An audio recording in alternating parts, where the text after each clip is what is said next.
Assalamualaikum warahmatullahi wabarakatuh. Saya Tasya Zuheli. Saya akan memaparkan video tentang filsafat pendidikan matematika yang bertema sistem bilangan geometri. Konsep dan sistem bilangan. Konsep dan sistem bilangan dibagi menjadi 6. Yang pertama, angka Hindu dan Arab. 2. Bilangan pecahan dan desimal. 3. Bilangan negatif. 4. Bilangan irasional. 5. Logaritma. 6. Segitiga Pascal. 1. Angka Hindu-Arab. Angka yang kita gunakan sekarang ini disebut angka Arab atau angka Hindu-Arab dan berasal dari India, kemudian berkembang di Arab. Catatan Arab yang pertama menjelaskan angka Hindu tersebut adalah Algoritmi de Meuro Indorum. Terjemahan Latin dari karya Al-Khwarizmi 780-850 dari bagian barat kawasan Islam. Angka Hindu-Arab beserta sistem desimalnya masuk ke Eropa yang terpenting oleh Fibonacci 1170-1240 dengan buku Liber Abaji tahun 1202. 2. Bilangan pecahan dan desimal. Menurut catatan sejarah, perkembangan bilangan pecahan tertua mungkin dimulai di Mesir kuno. Brahmagupta dalam Brahmapu Tasiddhata menjelaskan tentang penulisan dan perhitungan bilangan pecahan. Sementara itu, Al-Khalasadi 1412 sampai 1486 orang pertama yang menulis tanda garis horizontal di antara pembilang dan penyebut, namun Jeff Miller menyebut nama Al-Hazar abad ke-12. Sedangkan pemakaian pecahan desimal berikut cara perhitungannya yang signifikan dapat pada karya Al-Kasi tahun 1380 sampai 1429 Miftah Al-Hisab. Ini dilanjutkan oleh Simon Stevin 1548 sampai 1620 dengan menulis Ladisme tahun 1585. 3. Bilangan negatif. Diduga bangsa Mesir kuno telah mengenal bilangan negatif, bilangan positif dengan lambang kaki melangkah ke kiri, sedangkan bilangan negatif ditandai dengan kaki melangkah ke kanan. Matematikawan Cina kuno belum menerima bilangan negatif sebagai penyelesaian suatu persamaan, bahkan matematikawan Yunani kuno hampir dalam setiap bukunya tidak memberikan penyelesaian bilangan negatif. Penerimaan bilangan negatif lebih maju di India. Brahmagupta telah mempergunakan bilangan negatif hampir serupa dengan konsep modern. 4. Bilangan irasional. Tentang bilangan irasional, perguruan Pitagoras sekitar 570 sampai 490 sebelum Masehi menganggap semua bilangan adalah irasional. Ketika perguruan ini menemukan bahwa incommensurable, mereka lalu merahasiakannya. Berbeda dengan Yunani kuno, matematikawan India kuno memperlakukan akar bilangan bukan kuadrat sebagai bilangan juga. Penanganan bilangan irasional secara tepat baru dimulai pada abad ke-19 adalah Dedekind 1831 sampai 1916 dalam bukunya Statickeit and the Irrational Zahlen atau E-Continuity and Irrational Number tahun 1872 yang membuat definisi bilangan irasional secara tepat dan jelas. 5. Logaritma.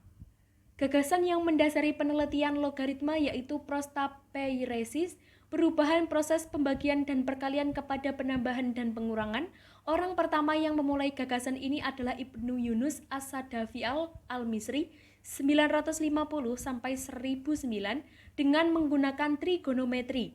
Gagasan yang mendasari penelitian logaritma yaitu prostapeirresis, perubahan proses yang pembagian dan perkalian kepada penambahan dan pengurangan. Orang pertama yang memulai gagasan ini adalah Ibnu Yunus As-Sadafi Al-Misri 950 sampai 1009 dengan menggunakan trigonometri. Logaritma ditemukan di awal tahun 1600 oleh John Napier dan George Burgi. Walaupun banyak yang mengatakan Napier adalah perintis yang sebenarnya, Napier membuktikan bahwa menerbitkan Mici-Vici Logarithmorum Canonis Descriptio pada tahun 1614. Burgi mempublikasikan Arithmetica and Geometrica Progress Tabulan pada tahun 1620. Namun penemuannya itu dari tahun 1588. Bila Napier lewat pendekatan aljabar, maka Burki menggunakan pendekatan geometris. Henry Beach mendiskusikan logaritma Napier dan menyarankan metode yang dikenal sekarang. Misalnya, ia mendapatkan bahwa log dari 101/2 sama dengan log 3,16222277 sama dengan 0,50.000. Brick juga yang memulai menggunakan istilah matisa dan karakteristik. 6. Segitiga Pascal. Walaupun diberi nama segitiga Pascal, tetapi segitiga tersebut telah lama dikenal ratusan tahun sebelum Blaise Pascal. Mungkin secara independen, matematikawan Cina dan Musim Persia masing-masing menemukan segitiga tersebut, antara lain oleh Cina Hsin Hiajian sekitar 1050. Telah menggunakan segitiga tersebut untuk menentukan akar kuadrat dan akar kubik satu bilangan, serta Omar Khayyam dalam menentukan akar suatu bilangan.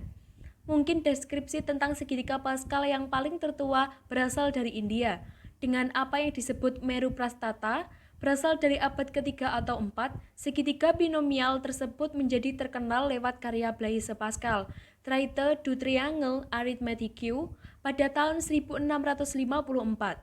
Pascal menulis banyak sifat yang berkenaan dengan segitiga binomial tersebut. Konsep aljabar. Konsep aljabar dibagi menjadi 4, yaitu teorema Pythagoras, persamaan kuadrat, sistem persamaan linear, dan matriks dan determinan. 1. Teorema Pythagoras.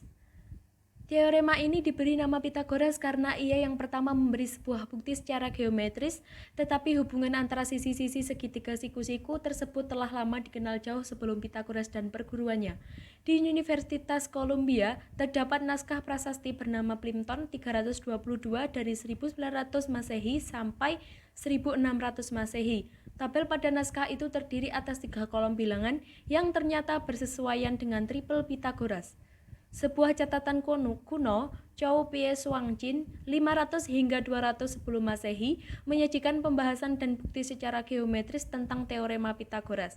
Teks kuno dari India juga telah mengenal tentang teorema Pythagoras jauh sebelum Pythagoras.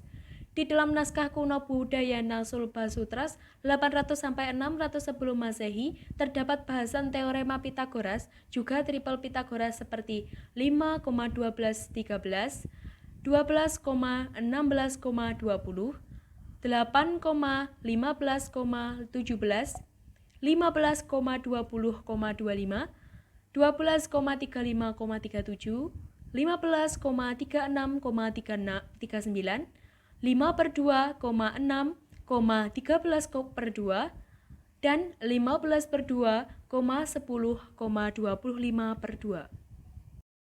2. Persamaan kuadrat. Bangsa Babilonia telah menggunakan suatu algoritma melengkapkan kuadrat untuk menentukan penyelesaian suatu persamaan kuadrat. Misalnya, Papirus Berlin, suatu naskah Mesir kuno dari tahun 2160 sampai 1700 sebelum Masehi. Sekitar 300 sebelum Masehi, Euclid dalam buku Data membahas 3 soal mengenai persamaan kuadrat, namun menggunakan kuantitas geometri. Dalam buku Aritmatika Diopatanus antara 210 sampai 290 juga menyelesaikan persamaan kuadrat. Matematikawan India telah menggunakan cara yang ekuivalen dengan rumus akar persamaan kuadrat. Aryabhata I memberikan aturan untuk jumlah suatu deret geometri yang menunjukkan pengetahuannya tentang persamaan kuadrat dengan 2 akarnya. Brahmagupta menggunakan cara mirip Babilonia, tetapi dengan variasi yang lebih baik termasuk dengan kualitas negatif.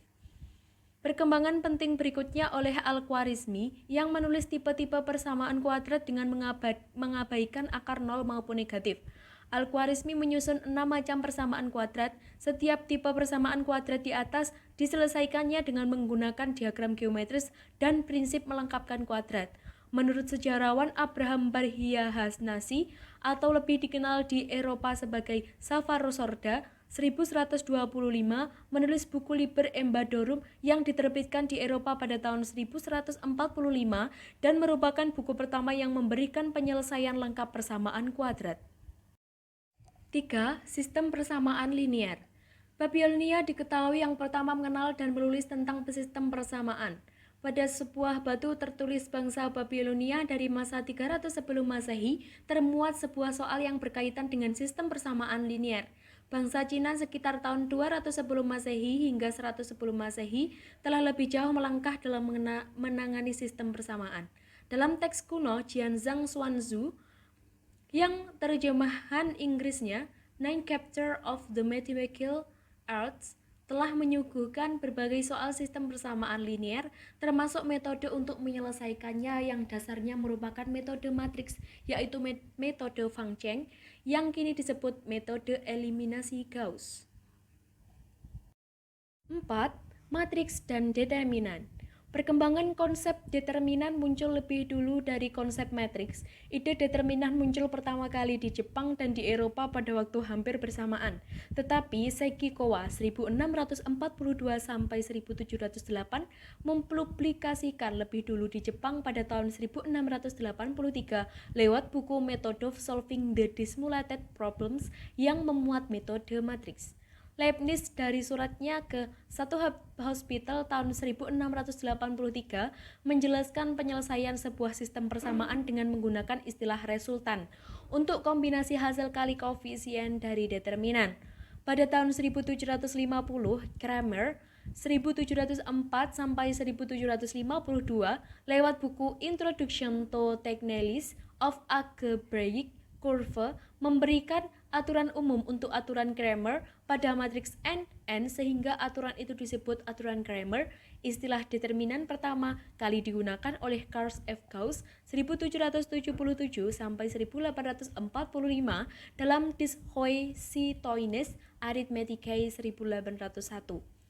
Eliminasi Gauss yang saat ini telah digunakan di Cina pada tahun 200 sebelum Masehi ditemukan pada karya Gauss tentang studi orbit Aristoid Pallas Cauchy 1789 sampai 1857.